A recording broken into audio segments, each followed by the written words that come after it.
Malingering, traducido a patonimia. Objetivos. Identificar la simulación y explicar sus propósitos más comunes.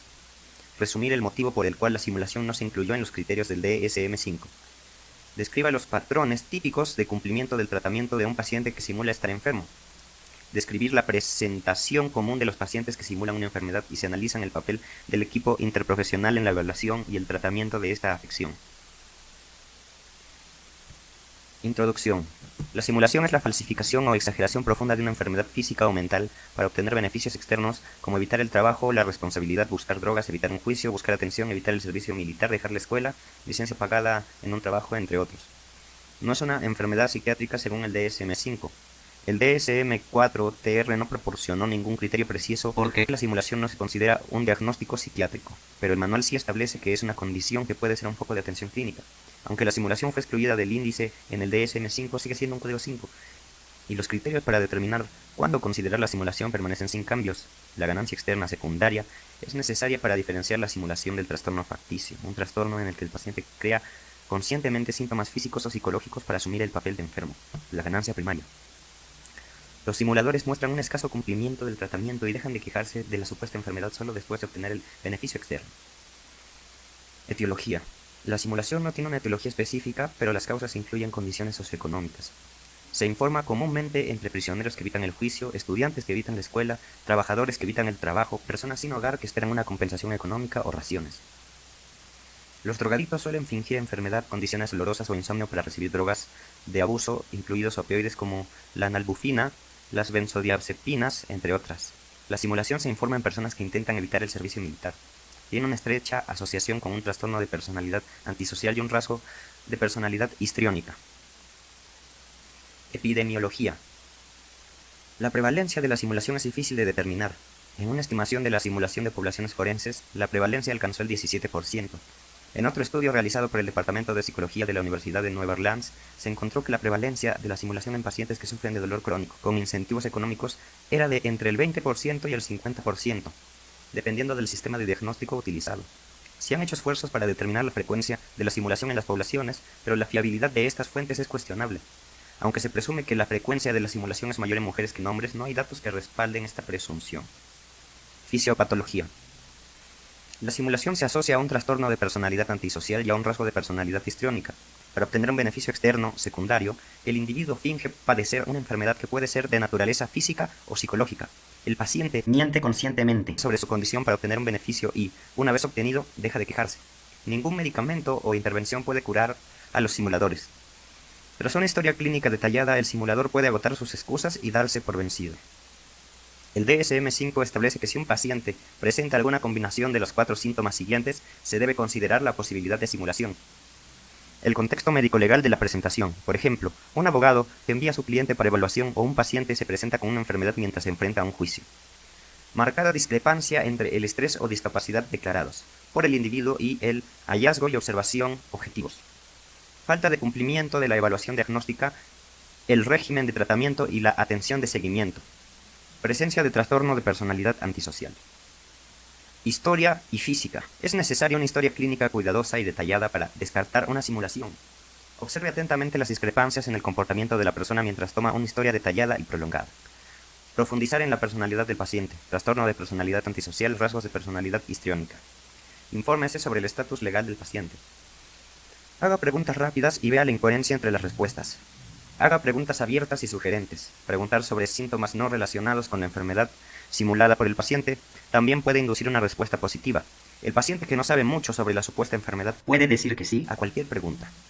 Esté atento a la exageración de los síntomas psiquiátricos, como alucinaciones y delirios. Examen del estado mental. Aspecto y comportamiento. Puede aparecer desaliñado, con el pelo despeinado, ropa descuidada, sin contacto visual, sin establecer relaciones interpersonales, comportamiento hostil e irritado. Estado de ánimo. Contesta bajo o eufórico y nunca normal. Eutímico. No puede imitar falta de efecto. Anhedonía. Pensamientos. Delirios exagerados, pero que no pueden imitar trastornos formales del pensamiento como la esquizofrenia. A veces se confunden con verdaderos trastornos psiquiátricos del pensamiento, ya que los pacientes con psicosis o esquizofrenia pueden tener delirios extraños y creencias inquebrantables. Percepción. Alucinaciones exageradas, tanto visuales como auditivas. Insight. Tiene un buen conocimiento de la enfermedad.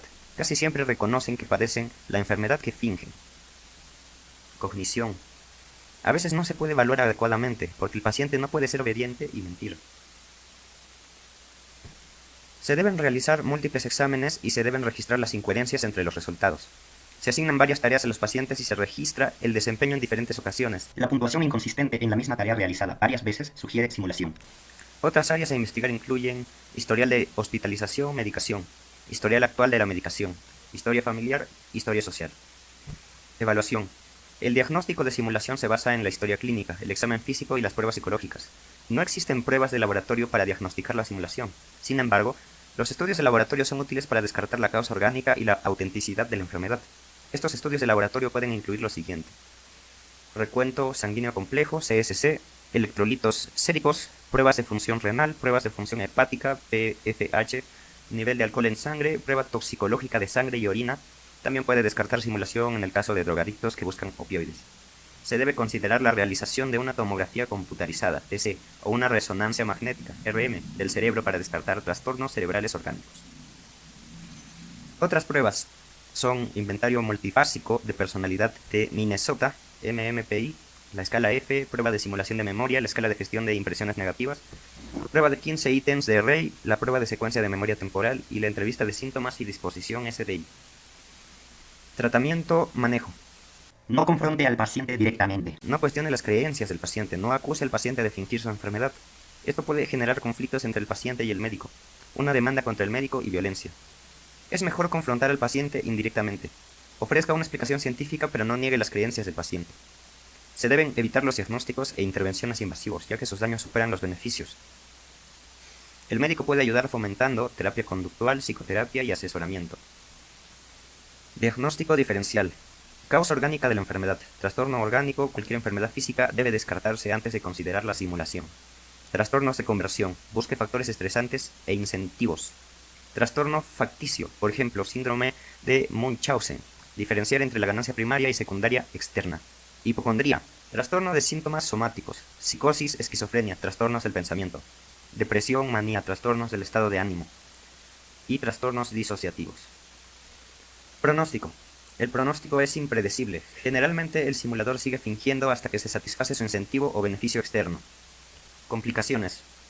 Si se deniegan las exigencias del simulador, el sujeto puede mostrar una conducta agresiva que puede derivar en un conflicto ofensivo. El médico puede enfrentarse a una demanda. Consultas. El simulador suele evitar la consulta psiquiátrica. No se recomienda la derivación a otro médico. Disuasión y educación del paciente. La educación del paciente en este escenario es una tarea difícil. El paciente debe someterse a terapia cognitiva conductual, psicoterapia y asesoramiento. Perlas y otros temas. No existen datos fiables sobre la prevalencia de la simulación en la población general. No existen criterios claros para descartar o confirmar la simulación. Se debe tener cuidado al tratar con un simulador, ya que pueden causar graves daños al médico. Mejorar los resultados del equipo de atención médica. La simulación es un trastorno muy difícil de diagnosticar y tratar. La mejor manera de tratarlo es mediante un equipo interprofesional formado por un enfermero de salud mental, un psiquiatra y un psicoterapeuta. Estos pacientes pueden mostrarse agresivos y amenazar con demandas judiciales si no se cumplen sus exigencias. La mayoría de estos pacientes tienen un pronóstico cauteloso y acaban metiéndose en problemas legales como consecuencia de su patología psiquiátrica.